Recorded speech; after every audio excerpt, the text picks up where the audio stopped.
et les progrès social a effectué une mission d'itinérance auprès des membres du Présidium de l'Union sacrée pour la nation. Augustin Kabouya s'est rendu simultanément chez Jean-Pierre Bemba Gombo, Modeste Bahati Lukwebo, Christophe Mbosso, Kodia Kwanga. Au terme de cette mission, le secrétaire général de l'Union pour la démocratie et le progrès social, Augustin Kabouya, a déclaré venir de se concerter sur ce qu'elle peut faire pour le bon fonctionnement et la réussite du deuxième mandat du président de la République, Félix-Antoine Tshisekedi Tshilombo. Suivez. C'est une mission d'itinérance que le secrétaire général de l'UDPS a effectuée auprès de membres du Présidium de l'Union sacrée de la nation, plateforme politique qui a porté la candidature de Félix-Antoine Tshisekedi Tshilombo à la dernière présidentielle. Élu comme député au niveau national, il est normal qu'on puisse se concerter pour voir l'avenir de notre plateforme politique l'Union sacrée. Qu'est-ce qu'elle va faire? Voilà un peu. Interrogé sur la nomination de l'informateur, le secrétaire général de l'UDPS a préféré s'en remettre à la seule volonté du chef de l'État. Celui qui nomme l'informateur, c'est le chef de l'État. Je ne vois pas comment je peux répondre à une question. Si vous voulez connaître si le chef de l'État a désigné un informateur, allez tout droit au palais de la nation, vous allez trouver son porte-parole. C'est à elle que de répondre à cette question. Moi, je suis membre du Présidium de l'Union sacrée. Vous m'avez vu rencontrer le vice-premier ministre, le ministre de la Défense, Jean-Pierre Mbemba, et le président du Sénat. Et maintenant, je suis avec le président de l'Assemblée nationale. Et voilà un peu, il n'y a pas autre démarche que ça. National.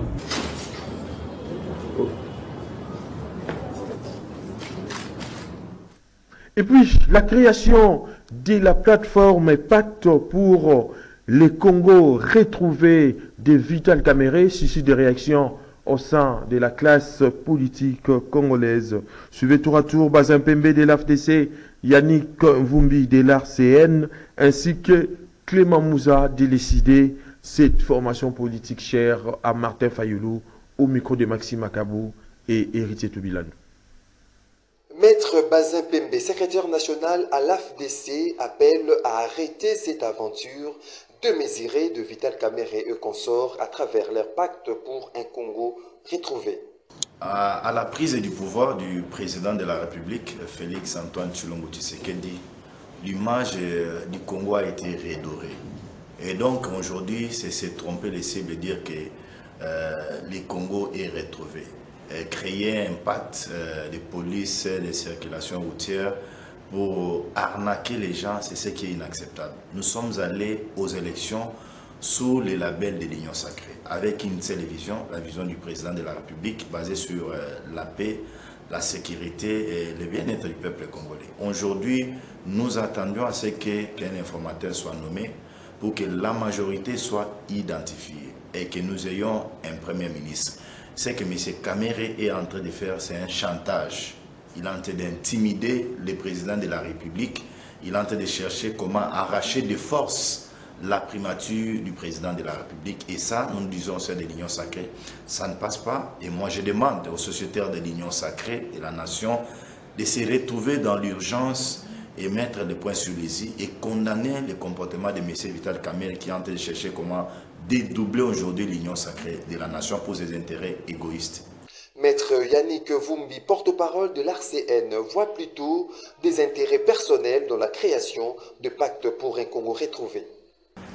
Au sortir des élections, les acteurs politiques peuvent se réunir, constituer une force pour essayer de faire voir à l'autorité suprême que nous avons une grande force. Donnez-nous la plus grande part. Est-ce que c'est pour les intérêts de la population? Ça, je ne crois pas. Je crois que je l'ai dit, c'est vraiment des profito-citationnistes. Ça va.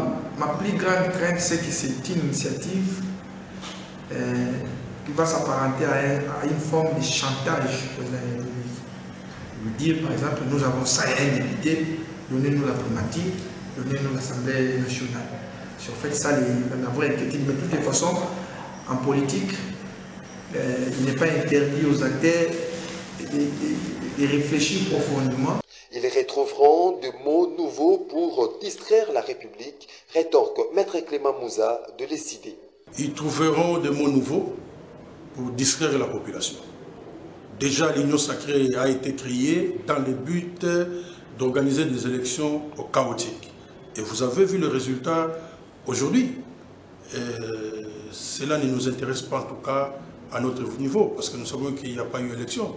Et lorsque vous regardez la catégorie de tous ces mondes-là, est-ce que vous pouvez vraiment parler avec la population pour qu'elle vous dise quelle est l'opinion qu'elle a sur ces personnes? Ils ont tous géré la République. Ils sont en fait dans un système où ils veulent à tout prix continuer à prendre le peuple en otage. Mais le peuple va se réveiller. Dans un autre chapitre, la ministre d'État, ministre de l'Environnement et Développement durable, Eve Bazaïba Massoudi, a clôturé mardi les États généraux des forêts de la République démocratique du Congo, tenus pendant 6 jours dans la ville-province de Kinshasa, autour du thème « Les forêts de la République démocratique du Congo, nouvelle locomotive de son développement socio-économique et des luttes contre la pauvreté, les déséquilibres et les effets des changements et désertification ». Maya Maté était là pour les comptes des Canal Congo Télévision et Radio Liberté Kinshasa. Suivez. Ouvert le jeudi 10 janvier au fleuve Congo-Tel, les États généraux des forêts de la RDC s'y sont clôturés le mardi 23 janvier au centre Nganda à Kinshasa. Dans son mot de clôture, la ministre d'État, ministre de l'Environnement et Développement durable, s'est félicitée de la réussite de ces travaux tout en reconnaissant que le travail accompli déclenche un autre processus et entrer, entre autres, à la contribution de la mise en place d'un dispositif de suivi et évaluation des recommandations. Eve Bazaïba Massoudi de marteler sur la nécessité pour les populations locales gardiennes des forêts de vivre de revenus de ces dernières ou des alternatives. Le potentiel environnemental qui regorge la République démocratique du Congo, notamment les forêts, nous donne en même temps la possibilité d'être responsables de ces secteurs. C'est-à-dire, ça nous appartient, nous en sommes des ayants droit, nous en sommes des propriétaires, nous vivons dans ces forêts, nous nous nourrissons de ces forêts, mais en même temps, ces forêts constituent aujourd'hui la bouffée d'oxygène, si je peux le dire, pour l'humanité tout entière. Entre-temps, le message que je donne à tous ceux qui nous entendent, nous allons protéger nos forêts, c'est vrai, parce que nous avons besoin de l'oxygène, mais nous avons aussi besoin du pain, c'est-à-dire lier le pain et l'oxygène. La protection des forêts n'empêche pas la gestion durable. Le plus important, c'est la durabilité et la responsabilité que nous avons à gérer ces ressources. Placé sous les thèmes les forêts de la RDC, nouvelle locomotive de son développement socio-économique et de lutte contre la pauvreté, le déséquilibre écologique ainsi que les effets des changements climatiques et la désertification, ces travaux de 5 jours ont tourné autour de 6 thématiques, à savoir gouvernance forestière, conservation forestière, transversalité forestière, fiscalité et parafiscalité de bois et légalité, transparence et traçabilité.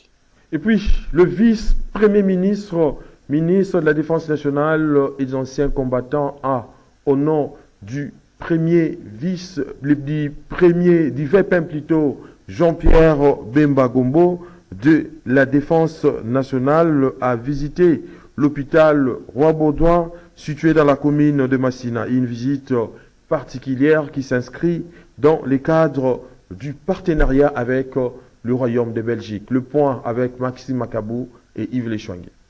C'est au nom du vice-premier ministre, ministre de la Défense nationale et ancien combattant Jean-Pierre Bemba Gombo que le vice-ministre Samé Adoubango a visité l'hôpital Roi-Baudouin situé dans la commune de Massina.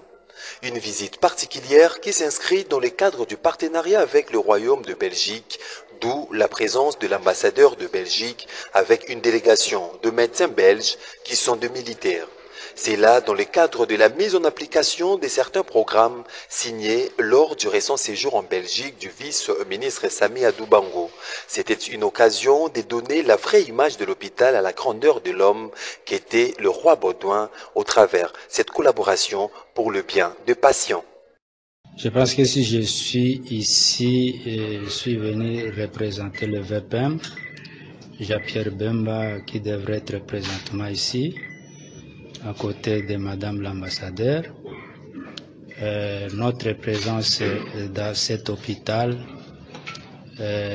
marque le partenariat traditionnel qui existe entre la République démocratique du Congo et le gouvernement belge.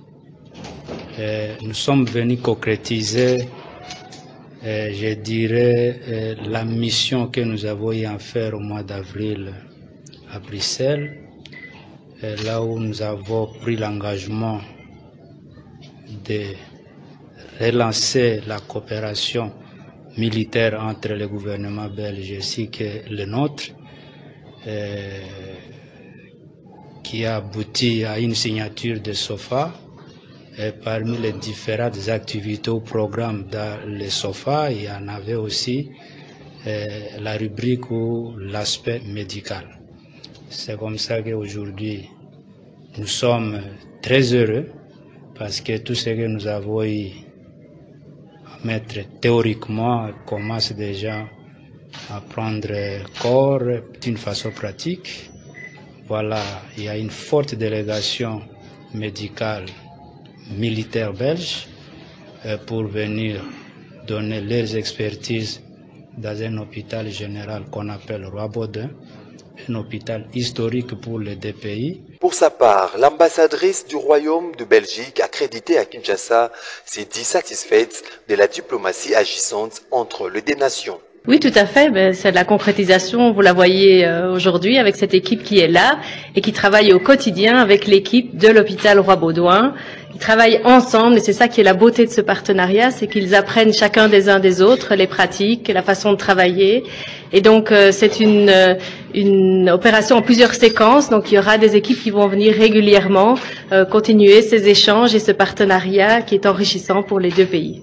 Merci. Tout à fait autre chose à présent. Le rebelle ADF ISCAP ont signé une nouvelle incursion dans la localité d'Inguité sur la route nationale numéro 4 la nuit du mardi à ce mercredi 24 janvier 2024. En croire les capitaines Anthony Moualoucha Mbombo, porte-parole des opérations Sokola 1 Grand Nord, le bilan provisoire est de 5 civils tués, 3 terroristes ADF ISCAP neutralisés et une arme récupérée par l'armée nationale congolaise. Le point avec notre correspondant sur place, Joël Kamambou. Djihadiste MTM ISCAP qui venait le long de la rivière Nzouma en provenance de l'est de RN4 pour traverser cette route principale vers du côté ouest, mais malheureusement ils se sont attaqués à notre population. Nous avons perdu au total 5 de nos compatriotes lâchement tués. Au moment où je vous parle, du côté ennemi, nous avons totalisé 3 éléments terroristes neutralisés et une arme récupérée.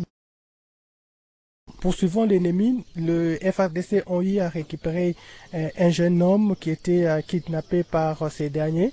Bien qu'il est ressorti là-bas avec des blessures, nous l'avons vite ramené à notre dispensaire militaire, là où il est en train de suivre les soins, mais sa vie est hors de danger. Seulement, nous déplorons également les déplacements massifs. C'est normal que la population, la nuit, avait peur de rester en Guité, mais le commandant secteur opérationnel Sokola 1 Grand Nord, avec son état-major, est arrivé ce matin à Nguité pour prendre des dispositions sécuritaires avec les troupes déployées sur place et mettre en place d'autres mécanismes pouvant contraigner les terroristes qui sont visibles dans cette zone. Voilà pourquoi nous avons déployé des unités partout pour traquer cet ennemi. Nous, étant qu'armés, notre mission principale, c'est de sécuriser les territoires nationaux, la population et ses biens, redonner la paix à notre population. Nous sommes en train d'accomplir notre mission. Nous donnons l'assurance à notre population d'être calme parce que toutes les mesures sécuritaires ont été déjà prises. Les troupes qui sont en train de poursuivre l'ennemi en profondeur, là où il a pris la direction du chemin retour parce qu'il n'a pas réussi à traverser l'ouest et il est rentré du côté ouest. Nous sommes en opération depuis la nuit pour ratisser l'environnement, surtout cette zone où la présence des terroristes est déjà signalée. Tous ceux qui meurent dans des attaques des terroristes, ce sont des Congolais. Il n'y a pas un trésor plus important que la vie humaine. Ce sont nos frères qui sont en train d'être tués chaque jour parce qu'il y a certains de nos amis qui sont assoiffés d'argent, qui veulent s'enrichir. En tout cas, le message que je leur donne, c'est revenir à la raison. Au moment où nous allons mettre la main sur eux, nous n'aurons jamais pitié et nous allons les traiter comme sous le même rang que les ADF. Nous ne pouvons jamais accepter qu'il y a toujours, même aujourd'hui, 10 ans maintenant, pendant que la guerre des terroristes s'est déclenchée ici à Beni, il y a quand même certains de nos compatriotes qui continuent à collaborer, à donner main forte sur le plan médiatique, sur le plan opérationnel à ces terroristes. Interrogé sur la main tendue de Félix Antoine Tshisekedi Tshilombo aux opposants, maître Clément Mouza, cadre de l'ECD, cette formation politique chère à Martin Fayulu Madidi, estime qu'il s'avère nécessaire de se retrouver sur une même table pour discuter, voulais-je dire, des questions politiques qui fâchent. Il est au micro de Maxime Akabou et Héritier Tubilando. Oui, je veux dire que c'est une bonne chose, parce qu'il n'y a pas eu élection. Malheureusement, nous avons assisté à la prestation des serments et puis à la nomination au niveau de la CENI. Comme il n'y a pas eu élection, c'est tout à fait normal que les leaders politiques puissent se rencontrer pour qu'ensemble nous puissions étudier et voir les voies et moyens pour résoudre les problèmes de la République. Aujourd'hui, nous avons des défis terrifiants. La République n'existe presque plus. Est-ce qu'aujourd'hui nous avons tout ce qu'il faut pour que ce pays soit considéré comme étant un pays de démocratie? Il n'y en a pas. Donc, étant donné qu'il n'y a pas eu élection, je pense qu'on ne va pas brûler le pays. Et comme le disait notre héros Etienne Tshisekedi, la discussion, la négociation doit être dans notre ADN. Le pays est en train de brûler à l'Est. Nous sommes agressés. Qu'est-ce qu'il faut faire? Monsieur Tshisekedi est resté pendant 5 ans. Qu'est-ce qu'il a fait pour arrêter cette agression? Aujourd'hui, nous pouvons dire pas grand-chose, parce que le M23 continue à être là à partir du moment où, sur ce point-là, il nous a rejoints et que nous avons une même vision en termes de reconnaître que le pays est agressé. Il faut étudier ce problème de la République ensemble, parce que apparemment seul, il ne va pas s'en sortir. Vous savez que si ça ne dépendait que de ces partages, on aurait peut-être accepté beaucoup de choses. Nous ne ferons jamais la compromission en ce qui concerne le problème de la République.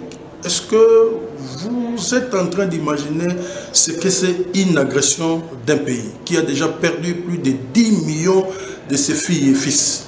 C'est quelque chose d'extrêmement grave. Et vous connaissez les combats de l'ECD, vous connaissez notre combat, vous connaissez le combat de Martin Fayulu sur cette agression de l'Est. Ce n'est que l'un des problèmes de la République, mais aujourd'hui, l'intégrité territoriale de la République du Congo est non négociable. À partir du moment où nous avons connu un simulacre d'élection, où le problème de légitimité du pouvoir demeure, que voulez-vous qu'on fasse à part des discussions sur les vrais problèmes de la République? La force de la SADC s'apprête à s'engager contre le M23. Le secrétaire exécutif de cette force, Elias Magossi, à lors d'une rencontre avec le gouverneur militaire du Nord Kivu, le général-major Peter Chirimwami, a affirmé qu'il séjourne au Nord Kivu pour installer formellement la force et se rassurer de son succès sur terrain en vue de bouter dehors l'ennemi de la République démocratique du Congo. Suivez. Ce n'est plus un mythe, mais une réalité. Récemment déployée dans la province du Nord Kivu, la force de la communauté de développement de l'Afrique australe SADC va bientôt lancer aux côtés de FARDC l'offensive contre le rebelle du 1-23, a indiqué lundi Elias Magossi, secrétaire exécutif de la SADC, lors d'une rencontre avec le gouverneur militaire du Nord Kivu, le général-major Peter Chirimwami, tout en affirmant qu'il séjourne au Nord Kivu pour installer formellement la force et se rassurer de son succès sur terrain. Sa visite consiste entre autres à s'imprégner de la situation sur terrain et voir comment aider la mission, établir le besoin, le gouvernement et tous les autres acteurs pour le succès de cette mission. Notez que l'accord portant statut de la force de la SADC a été signé le 17 novembre 2023, à travers lequel le ministre des Affaires étrangères Christophe Lutundula a souligné l'engagement ferme du gouvernement congolais à appuyer cette force régionale en mettant à sa disposition les facilités diplomatiques nécessaires pour son intervention. Cette initiative intervient dans le cadre de la sécurité collective du pacte de défense mutuelle de la SADC. Elle vise principalement à soutenir l'armée congolaise dans la lutte contre le 1-23 et d'autres groupes armés perturbant la paix et la stabilité dans la région. Entre-temps, la société civile du Nord Kivu estime que cette mission ne pourra réussir que si elle bénéficie de l'appui total de toute la population. Faible participation de personnes vivant avec handicap aux élections de 2024 organisées par la Commission électorale nationale indépendante, un état des choses que déplore Mami Kapinga Kamona, membre du parti ATCR, qui encourage les personnes vivant avec handicap ayant des ambitions politiques à ne pas se minimiser, mais d'adhérer à des partis politiques pour leur promotion. Elle est au micro de Dedi Mouchinga. Cette année, vu tout ce qui s'est passé dans nos élections, pendant et après les élections, nous avons constaté qu'il n'y avait pas la participation totale des personnes vivant avec handicap. Avec la statistique, nous pouvons dire 811 000 de personnes vivant avec handicap qui n'ont pas participé aux élections. Et aujourd'hui, c'était juste, mon invitation se basait juste pour encourager toutes ces femmes et jeunes dames qui ont l'ambition politique de ne pas se minimiser, de se lancer tout en s'engageant dans un parti ou un regroupement politique afin, dans les années à venir, d'être aussi parmi nos candidates, pourquoi pas nos sénatrices, parce que ce sont les plateformes qu'ils veulent vraiment travailler. Aujourd'hui, il s'avère que nous avons parlé de mécanismes ainsi que des stratégies qui doivent mettre en place pour pousser nos chefs, nos autorités morales, nos dirigeants de partis et des regroupements à enfin d'inscrire, de présenter les noms des personnes vivant avec handicap dans les prochaines élections.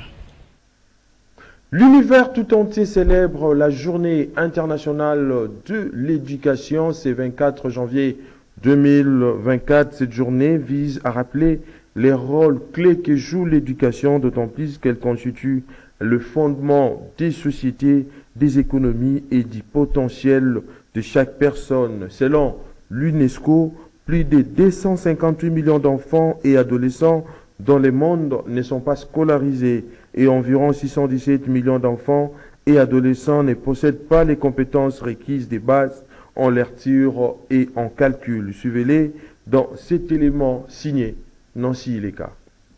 Célébration ce 24 janvier 2024 de la Journée internationale de l'éducation placée sous le thème « Il faut faire de l'éducation une priorité ». Occasion de défendre l'éducation à travers le monde entier et marteler sur le rôle clé qu'elle joue. À cet effet, plus de 130 pays se sont engagés à faire de l'accès universel à un enseignement de qualité, pilier central des politiques et des investissements publics. L'éducation est reconnue comme un droit fondamental et pourtant les chiffres récents dressent un tableau quelque peu alarmant. Selon l'UNESCO, plus de 258 millions d'enfants et adolescents dans le monde ne sont pas scolarisés. Plus préoccupant encore, environ 617 millions d'enfants et adolescents ne possèdent pas des compétences de base en lecture et en calcul. C'est ainsi que le sommet sur la transformation de l'éducation a donné place à plusieurs initiatives mondiales avec comme objectif de renforcer l'appui à l'éducation des filles et à l'apprentissage fondamental, à la transformation de l'enseignement, aux outils numériques et aux systèmes éducatifs écologiques. L'agenda éducation 2030 de l'UNESCO, intégré dans les objectifs de développement durable, vise à assurer une éducation inclusive et équitable de qualité et promouvoir des opportunités d'apprentissage tout au long de la vie pour tous, des projets innovants tels que les écoles connectées dans les régions reculées, la formation des enseignants aux outils numériques ou les bourses pour les élèves défavorisés sont autant de pas vers la réalisation de cet objectif.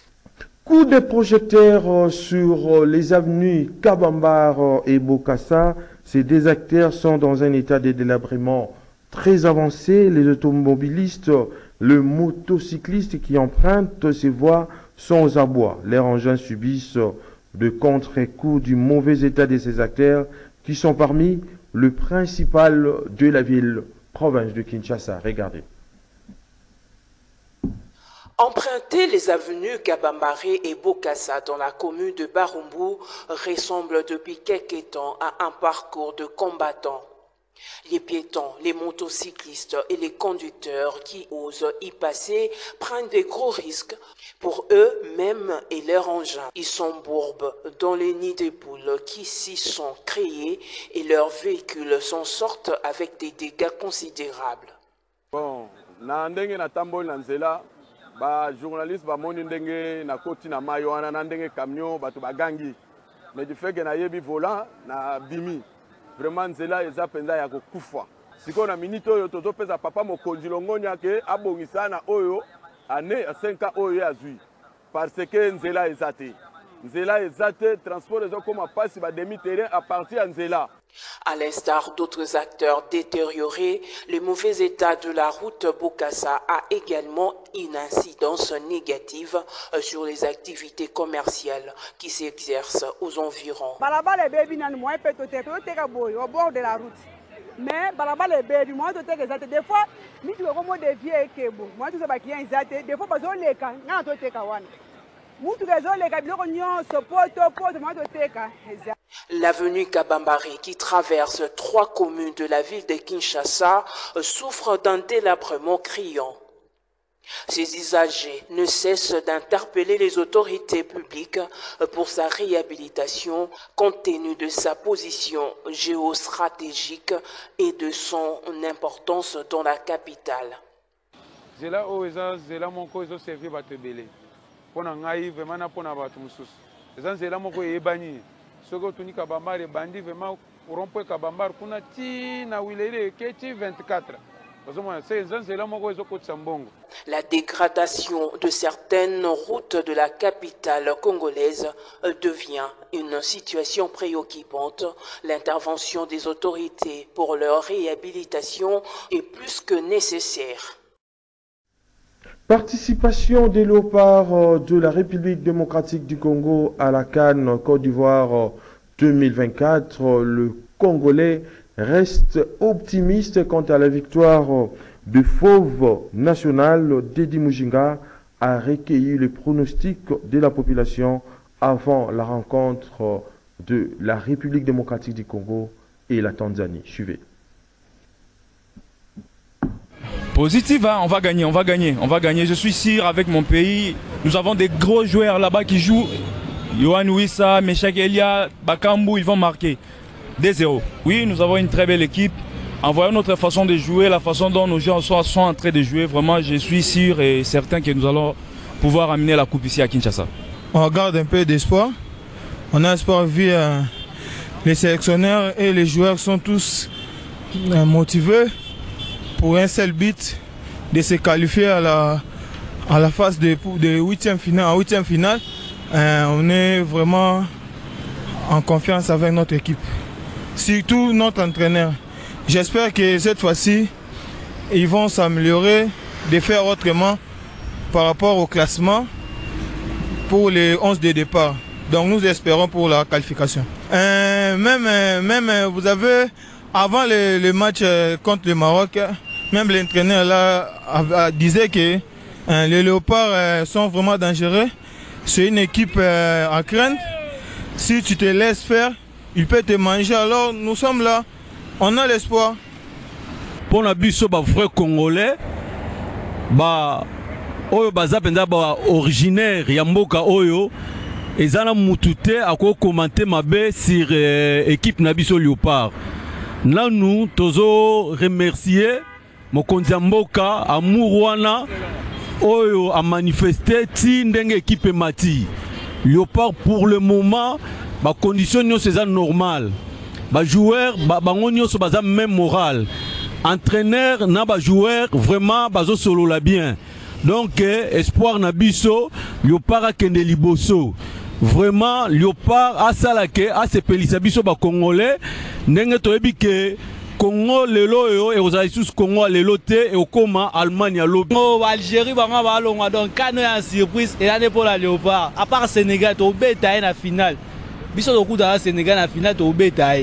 Donc quand nous a biso première fois avec au monde appelé can depuis na bota on a té biso do can mais année il a biso pour tout monde surprise à ma casse na can mais Léopard a favori pour la fin de cette grande édition du journal sur Canal Congo Télévision, coordonnée par Gisèle Olivier Toko, réalisée par Dieu merci qui fois la prise de vue a été assurée par Olivier Longwangou à Lernon, ainsi qu'au concours rédactionnel du Canal Congo Télévision. Je vous dis donc merci de l'avoir suivi avec le même plaisir et le même désir.